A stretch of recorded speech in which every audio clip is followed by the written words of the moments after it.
Item ಯಾವುದೇ ಇರಲಿ try ಮಾಡಿ ಆಚಿ ಚಿಕನ್ ಮಸಾಲಾ. ಆಚಿ ಚಿಕನ್ ಮಸಾಲಾ.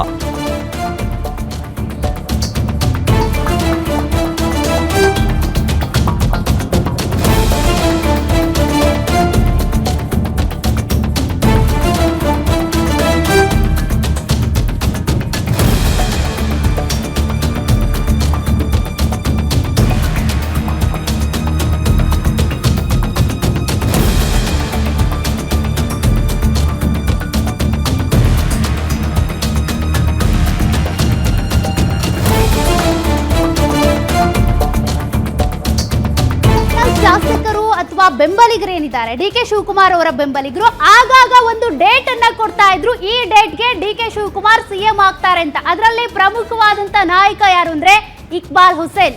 ಪದೇ ಪದೇ ಭವಿಷ್ಯ ನುಡಿತಾ ಇದ್ರು, ಡಿ ಕೆ ಶಿವಕುಮಾರ್ ಸಿಎಂ ಆಗ್ತಾರೆ, ಅವ್ರ ಬರ್ತ್ಡೇ ಅಷ್ಟೊತ್ತಿಗೆ ಆಗ್ತಾರೆ ನೋಡಿ ಅಂತ ಪದೇ ಪದೇ ಒಂದೊಂದು ದಿನಾಂಕಗಳನ್ನ ಕೊಡ್ತಾ ಇದ್ರು. ಈಗ ನಾನು ಹೇಳಿದ್ ನಿಜ ಆಗಿದೆ ಅಂತ ಅವರೇ ಸ್ಟೇಟ್ಮೆಂಟ್ ಕೊಟ್ಟಿದ್ದಾರೆ.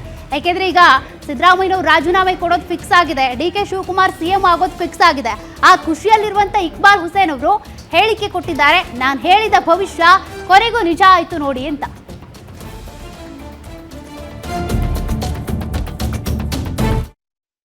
ನಮ್ಮ ಜೊತೆಗೆ ಶಾಸಕ ಇಕ್ಬಾಲ್ ಹುಸೇನ್ ಇದ್ದಾರೆ, ಅವ್ರನ್ನ ಮಾತಾಡಿಸ್ತೀನಿ. ಸರ್, ಈಗ ದೆಹಲಿಯಲ್ಲಿ ಒಂದಷ್ಟು ಬದಲಾವಣೆಗಳಾಗಿದೆ. ಆ ಬದಲಾವಣೆ ವಿಚಾರಕ್ಕೆ ಸಂಬಂಧಪಟ್ಟಂತೆ ನಿಮ್ಮ ಫಸ್ಟ್ ರಿಯಾಕ್ಷನ್ ಏನು? ಈ ಬದಲಾವಣೆ ಎಲ್ಲರ ಬಯಕೆ ಆಗಿತ್ತು ಸರ್. ಇದು ನನ್ನ ಒಬ್ಬೊಂದಲ್ಲ, ಸಾಕಷ್ಟು ಮುಖಂಡರುಗಳು, ನಾಯಕರುಗಳು, ಕಾರ್ಯಕರ್ತರು ಎಲ್ಲರೂ ಕೂಡ ಇದನ್ನ ಬಯಸಿದ್ರು. ಸೊ ಇವತ್ತು ಹೈಕಮಾಂಡ್ ವರಿಷ್ಠರು ಒಂದು ಒಳ್ಳೆಯ ತೀರ್ಮಾನವನ್ನು ತಗೊಂಡಿದ್ದಾರೆ. ಸೊ ಅದರ ಪ್ರಯುಕ್ತ ಮುಂದೊಂದು ದಿವಸದಲ್ಲಿ ರಾಜ್ಯದಲ್ಲಿ ಒಳ್ಳೆಯ ಅಭಿವೃದ್ಧಿ ಕೆಲಸಗಳು ಆಗ್ತವೆ, ಸಂಘಟನೆಗಳಾಗ್ತವೆ.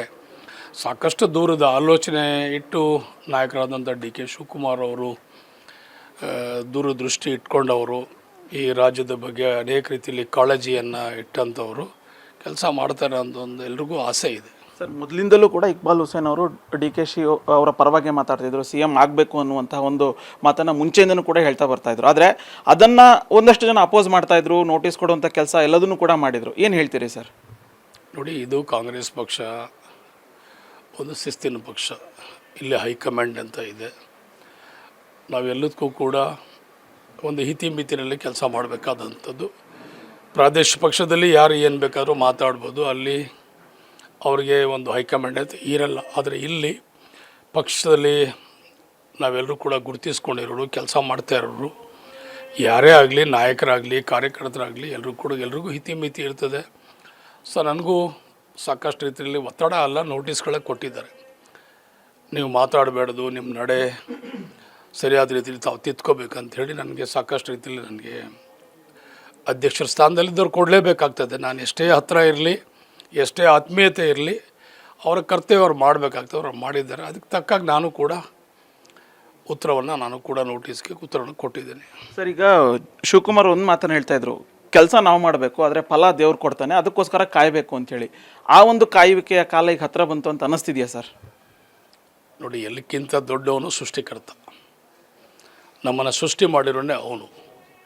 ನಾವು ಯಾರೂ ಕೂಡ ತಾಯಿ ಹೊಟ್ಟೆಯಿಂದ ನಾವೆಲ್ಲ MLAಗಳಾಗ್ತೀವಿ, ನಾನು IAS ಆಫೀಸರ್ ಆಗ್ತೀನಿ ಅಥವಾ ನಾನು CM ಆಗ್ತೀನಿ ಅಂತ ಯಾರೂ ಬಂದವರಲ್ಲ. ಎಲ್ಲವೂ ಕೂಡ ಭಗವಂತ ಕೊಟ್ಟಂಥ ವರ ಇದು. ಎಲ್ರಿಗೂ ಕೊಡಲ್ಲ ಭಗವಂತ. ಯಾರು ಕೆಲವರು ಮಾತ್ರ ಸಮಾಜದ ಇತಿಹಾಸ ಪುಟದಲ್ಲಿ ಉಳಿಯುವಂಥವ್ರು ಕೆಲವ್ರಿಗೆ ಮಾತ್ರ ಕೊಡ್ತಾನೆ. ಅಂತರಲ್ಲಿ ಡಿ ಕೆ ಶಿವಕುಮಾರ್ ಅವರು ಇದ್ದಾರೆ. ಸೊ ಅವ್ರಿಗೊಂದು ಎಲ್ಲರ ಬಯಕೆ, ನಾವೆಲ್ಲರೂ ಕೂಡ ಬೇಡ್ಕೊತಾ ಇದ್ವಿ ಭಗವಂತನ ಹತ್ರ. ಭಗವಂತ, ನೀನು ನಮ್ಮ ಕೂಗನ್ನು ಕೇಳು, ನಮ್ಮ ಪ್ರಾರ್ಥನೆಯನ್ನು ನೀನು ಮನ್ನಿಸಪ್ಪ ಅಂತ ಹೇಳ್ತಾ ಇದ್ವಿ. ಅದನ್ನು ಮನ್ನಿಸಿದ್ದಾನೆ ಇವತ್ತು. ಓಕೆ ಸರ್, ಈಗ ಸಾಕಷ್ಟು ಚಾಲೆಂಜ್ಗಳಿದ್ದಾವೆ ಸರ್. ಆ ಚಾಲೆಂಜನ್ನು ಹೆಂಗೆ ಫೇಸ್ ಮಾಡಿ ಆ ಒಂದು ಜವಾಬ್ದಾರಿಯುತವಾದಂಥ ಒಂದು ಸ್ಥಾನವನ್ನು ಮುನ್ನಡೆಸ್ಕೊಂಡು ಹೋಗ್ತಾರೆ ಅಂತ ಅನಿಸುತ್ತೆ ಸರ್ ನಿಮಗೆ? ಡಿ ಕೆ ಶಿವಕುಮಾರ್ ಅವ್ರಿಗೆ ಇದೇನು ಹೊಸ್ತೇನಲ್ಲ ರಾಜಕಾರಣ.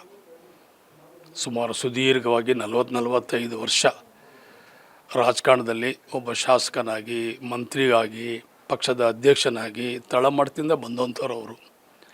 ಒಬ್ಬ ಸಾಮಾನ್ಯ ರೈತನ ಮಗನಾಗಿ ಹಳ್ಳಿನಲ್ಲಿ ಹುಟ್ಟಿ ದಿಲ್ಲಿವರೆಗೆ ಇಷ್ಟೊಂದು ಪ್ರಾಬಲ್ಯವನ್ನು ಬೆಳೆಸಿ ತನ್ನದೇ ಆದಂಥ ಒಂದು ಛಾಪನ್ನು ಮೂಡಿಸಿರುವಂಥ ನಾಯಕ.